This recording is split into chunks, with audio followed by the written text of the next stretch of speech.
while Judith, she was left speechless. I'm going to have to do the talking, and I will let most of the moves do just that, because as we approach this game review, it was a game of an early surprise, and we saw that Gukesh, he chose to play against the French defense, and he decided to play the exchange. So let's dive into the details. Let's look at the specifics, because in this draw, we started out early in a symmetrical structure against the French defense, unlike earlier in the match where we saw pieces stay on the board. Today, we saw e takes d5, not seen as the most ambitious line, often seen as quite toothless, but in this continuation, we saw development. That all made sense. It kind of resembles a Petrov. And then after c5, which is a great response, it's challenging for the center. If white does take, black takes back, saddled with an isolated queen pawn with activity around it. But in this one, we saw the quiet c3, pushing to c4, which is committal. There is no longer tension in the center, but what black does gain is space on the queen side and a tempo against this bishop. The bishop dropped back, the bishop develops. We were talking about the potential of those white bishops aiming towards the black king side, but that was neither here nor there, because in this game, queen e2 check. You didn't want to block with the bishop on e6 because knight g5 hits that bishop. It's going to be two bishops for white on an open board. That's not at all what Ding wanted. He followed the chessable course of Anish Giri with queen e7, and after a trade of queens, king takes e7. I once again want to go and give this move an exclamation point. It was not expected, anticipated by Gukesh, but it is a great reply. And the reason why is that black, that's another exclamation point. I'll take them all away here. But the rook gets to e8 quickly. The king goes back to f8, and I'll just show you what happened in the game. Just that, the ambulance, there I see the sirens in the background, but it was for neither player, as this game remained peaceful for quite a long time. King f8, the rooks are traded, and those are all the arrows drawn about what could have been. And in this game, knight d7, it looks a bit passive. The bishop is not getting out just yet. No development for this rook either, but you are just defending your knight. You didn't want to ruin your pawn structure. The knight helps out the other.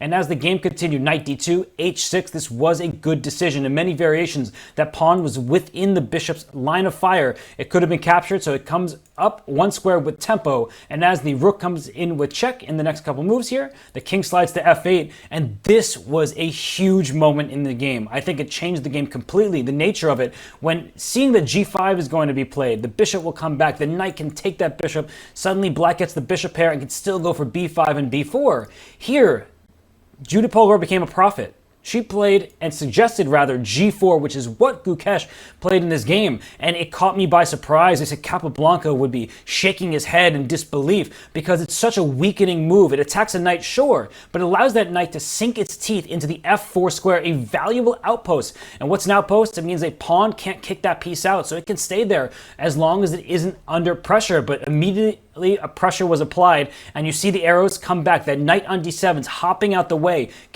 allowing his bishop to open up to this g4 pawn. But which way to go? Knight f6 is what we expected, but in the game, knight b6 was played, and I do think that caused some concern in Gukesh's position. He sees his g4 pawns under attack, he decides to push that pawn, and now the only move was h6 g5. There's a tactical reason why. Knight h3 check looks like it wins a pawn. The bishop on d6 can't be captured just yet because it's checked to the king. But after the king moves out the way, if you take on g3, no, white will not take back, which allows black the time to take on g5. Instead, g takes h6 first, the point being that if the bishop retreats, h7 and then h8 becomes unstoppable. A new queen appears, white wins the game. So this would give white the upper hand. And instead, we see h6 g5, the correct move. Once again, bishop d7, accurate play from Ding Liren. And I'm going to fast forward here, rook e8, it looks peaceful. But here is a really bad oversight from Gukesh. Rook takes e5. This would have resulted in a very equal game,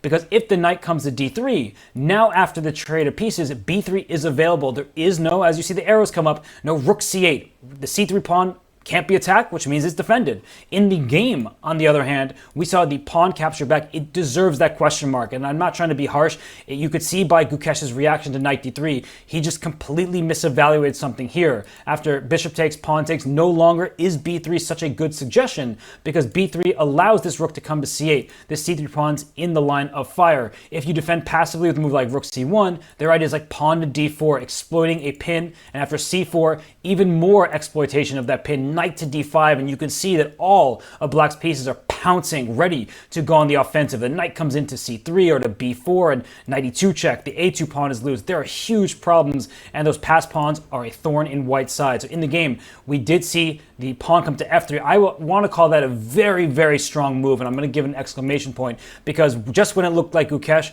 was on the back foot, in some trouble, he finds f3, which allows either his king to slide up to f2 or the bishop to retreat to a new diagonal. And as this game continued here, knight c4, the trade happens, and the game ends prematurely. At this moment, bishop e6 is what Jude and I were talking about. The reason is that you protect your pawn, which is under attack, and then you can later maybe bring your rook up and try to pester the white queen side. It's not necessarily going to be a winning game, but black is the side for choice, and you can play for a win without risk.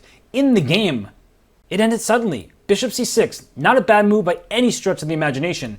Rook takes c4 is a game-ending blunder. After rook d8, you have a problem. The d-pawn's going. If you try to trade rooks, unfortunately, you're a move too slow. d2 happens, and you can't stop d1. Your king is not in the square. You're not in time to stop the pawn. So after bishop c6, rook d4, the best move was played. And after bishop takes f3, king f2, bishop h5 at least keeps black with an extra pawn. Rook takes c4 is not possible because d2 and the d1 square is protected by this bishop. So this would have been winning for black if you take the pawn. And white can just continue marching in the center with king e3. Black is better. There is no real risk in the position. You play for a win and hope that your opponent makes a mistake. But in the game, Ding just says, I'll back up. And in fact, after the next few moves, the rooks are traded, and it's white who is a pawn ahead. The game is completely objectively a draw because black has all the control of the light squares. All you need to do is move your bishop back and forth, and there's literally nothing that can be done to win this game. But it ends in a draw very quickly, and that's your recap. What could have been a press for a win